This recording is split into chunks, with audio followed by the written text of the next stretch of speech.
Oke, selamat pagi, selamat datang kembali. Kali ini kita akan melanjutkan materi kita sebelumnya ya.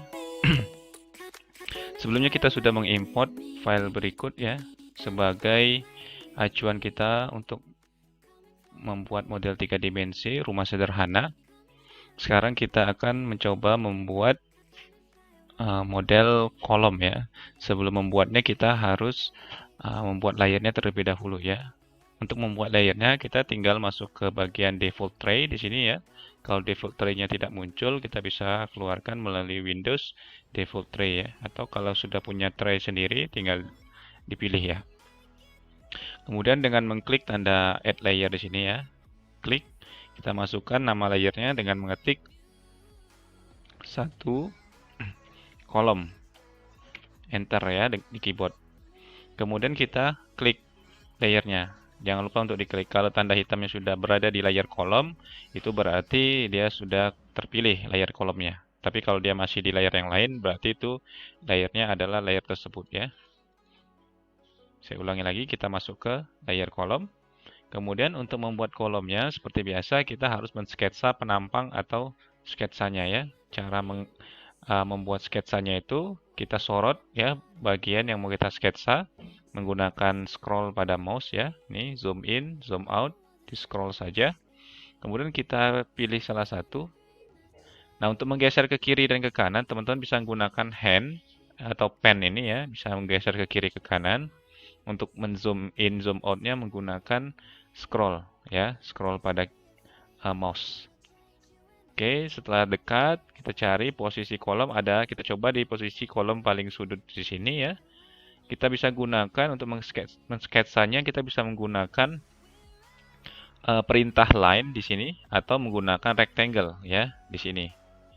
Kalau untuk line kita bisa gunakan L pada keyboard, misalnya L, tekan L, nah dia langsung masuk ke perintah line, atau menggunakan rectangle, menggunakan R seperti itu. Kalau menggunakan line, kita harus membuatnya satu persatu ya, menjadi persegi dari mulai titik sini ke atas, ke samping, ke bawah, kemudian kembali lagi ke titik asalnya. Nah, apabila sudah terdapat suatu penampang ini ya, dia akan berwarna lebih lebih abu-abu ya. Seperti itu berarti kita sudah berhasil ya membuat suatu garis yang berhubungan menjadi suatu persegi ya. Atau kita bisa menggunakan rectangle. Ini saya hapus lagi dengan menekan delete. Kita bisa menggunakan rectangle di sini. Klik rectangle, kemudian kita ambil titiknya satu di sini, kemudian sampai ke ujung sana. Oke, kita sudah membuat suatu penampang untuk kolomnya. Kemudian yang paling penting di dalam SketchUp ini, kita setelah membuat penampang, kita harus memasukkannya menjadi suatu grup ya. Caranya untuk menseleksi penampang ini, kita bisa seleksi menggunakan menekan mouse kiri ya, terus dilepas, atau kita bisa mengklik penampangnya ini 2 kali secara berturut-turut. Itu 2. Seperti itu ya. 1, 2. Nah, dia akan terseleksi semua ya. Saya ulangi lagi, menggunakan seleksi atau menggunakan klik 2 kali secara beruntun. 1, 2. Nah, kemudian untuk menjadikannya grup, kita bisa menggunakan klik kanan. Di sini ada pilihan make group. Ya, make group ya, tinggal diklik. Jadi untuk membuatnya menjadi grup, kita bisa menggunakan klik kanan. Kemudian pilih make group. Oke, nah ini nanti akan menjadi satu kesatuan grup. Nah, untuk menseleksinya kita tinggal satu kali klik saja kalau dia sudah menjadi grup. Tinggal diklik, itu sudah menjadi suatu grup. Nah, kemudian untuk membuatnya menjadi kolom, kita perlu ketinggian ya. Jadi harus diberikan ketinggian. Caranya, kita bisa menggunakan perintah push and pull. Nah, perintah push and pull ini hanya bisa digunakan pada suatu penampang ya. Jadi kita kalau untuk menggunakannya kita harus masuk dulu ke dalam grup. Nah, seperti itu ya. Kalau masih di luar seperti ini belum bisa digunakan. Kita coba saja ya. Kita gunakan push and pull, klik. Kita klik di penampangnya tidak bisa ya. Ada tanda merah dia karena dia dalam keadaan dalam grup. Kita harus masuk dulu ke dalam grup untuk mengedit penampang tersebut. Caranya kita masuk ke dalamnya itu dengan cara bisa klik 2 kali, dia akan masuk ke mode dalam grup, dia akan sekelilingnya akan menjadi lebih lebih blur ya, kecuali objeknya. Untuk keluar kita bisa tekan escape 2 kali pada keyboard. Nah, escape ya. Kita untuk masuk lagi kita bisa gunakan cara yang lain. Pertama tadi kita klik 2 kali ya. Nah, kalau ini cara lainnya kita bisa klik objeknya, klik kanan, kemudian ada pilih edit group. Nah, sama akan masuk juga ke dalam grup kolom ini ya. Nah, setelah masuk, kita bisa gunakan push and pull ya. Nah, di sini push and pull kita pertama-tama caranya untuk memberikan ketinggian, tekan push and pull-nya, perintah push and pull, kemudian pilih penampang kolomnya ya. Kita lihat kalau dia terseleksi, penampang kolomnya akan bereaksi ya, seperti ini, berubah warnanya. Nah, kalau sudah berubah warna ini berarti kita bisa gunakan, kita klik lagi di sini, kemudian kita tarik ke atas. Nah, dia akan menjadi suatu kolom ya. Nilainya kemarin kalau tidak salah ya, saya cek lagi, kita harus masukkan nilainya itu sebesar kalau nggak salah 285 kalau nggak salah ya. Bentar, nah ya 285. Jadi pada saat teman-teman sudah menggunakan ini, misalnya saya ulang lagi ya, push and pull, kemudian dipilih penampangnya, kemudian diklik, diarahkan ke atas, masukkan nilainya, ketik 2850. Nah, pada bagian bawah kanan itu ya, ada tulisan distance, itu akan tertulis 2850 ya.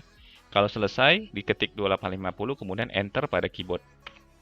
Oke, nanti ketinggiannya akan sampai ke 2850 ya. Nah, untuk keluar dari ini kan masih di dalam push and pull ya. Untuk keluarnya kita bisa tekan spasi pada keyboard atau kita bisa pilih select ya. Nah, kalau sudah pilih select, kita bisa baru menggunakan escape 2 kali. Nah, escape. Nah, setelah kita keluar, kolom ini sudah jadi ya. Seperti inilah bentuknya. Teman-teman bisa putar menggunakan orbit ya, memutar layarnya. Nah, bentuk kolomnya seperti itu. Nah, tugas selanjutnya adalah kita kopikan kolom-kolom ini ke titik-titiknya yang ada di sini ya. Oke, bagaimana cara mengkopinya? Kita bisa select model kolomnya, kita klik sekali, kemudian kita gunakan perintah move atau M.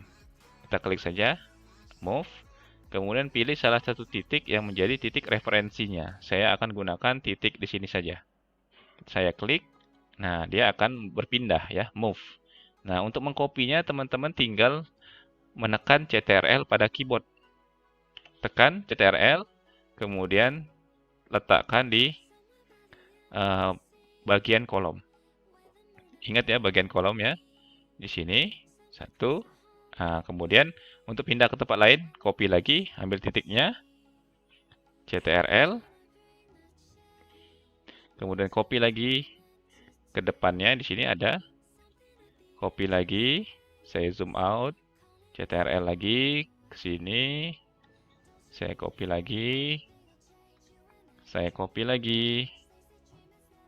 oke, saya copy lagi ke sini, di sini ada enggak nih? Oh ya, di sini ada. Saya copy lagi di sini. Oke. Saya copy di sini. Semua yang area kolom saya akan berikan kolom ya. Nah, di sini ada juga. Oke. Di sini juga ada.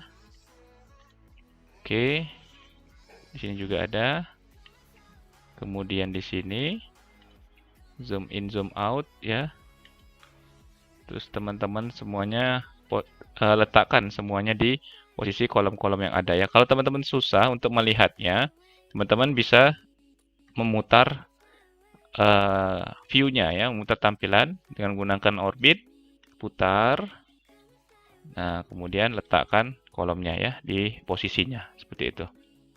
Nah, untuk posisi kolom ini sudah semua saya letakkan ya. Oke. Nah, mungkin bisa dilihat posisinya. Saya mungkin bisa tampilkan tampak atasnya ya. Nah, ini adalah posisi kolomnya ya. Seperti itu. Nah, ini posisinya masih view yang kurang pas ya tampaknya ya. Ini masih ada sedikit apa ya perspektifnya ya. Untuk mengubahnya saya bisa gunakan kamera mungkin parallel projection. Nah, jadi dia sudah seperti objek dua dimensi ya. Mungkin bisa diingat di mana posisi kolom-kolomnya adalah seperti ini ya. Silakan diselesaikan sampai ke tahap ini ya. Oke, baiklah itu saja. Sampai ketemu di video selanjutnya.